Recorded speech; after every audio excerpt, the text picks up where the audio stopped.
China and Russia teaming up is already bad news for the West, but now, South Korea may have just joined the cracks forming in the alliance against them. A new president in Seoul with softer views on Beijing and Moscow could shift the entire balance in East Asia. And that's very bad news for Taiwan and Japan. Let's break down what just happened and why this political change could reshape the region. South Korea has a new president, Lee Jae-myung, a left-leaning populist, former governor and longtime critic of conservative foreign policy. But unlike his pro-American predecessor, Lee has signaled he wants what he calls, balanced diplomacy. That means less US alignment and a friendlier tone toward China. In his words, we will not be drawn into power blocks. South Korea must be neutral, strategic, and sovereign. This is exactly what Beijing and Moscow want. Division inside the US-led Indo-Pacific alliance. Chinese media is already celebrating Lee's election. He's questioned the US missile defense system, like THAAD, deployed in Korea. That's a system China has opposed for years, and Russia, well, they benefit from any distraction or weakening of Western cooperation in Asia.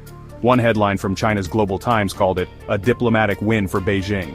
Now here's where it gets serious. Taiwan and Japan are directly affected. Taiwan depends on strong regional unity to deter Chinese aggression. If South Korea steps back, China may feel bold enough to push harder on Taiwan. Just recently, South Korea was missing from joint Taiwan defense simulations. That's a red flag. And Japan?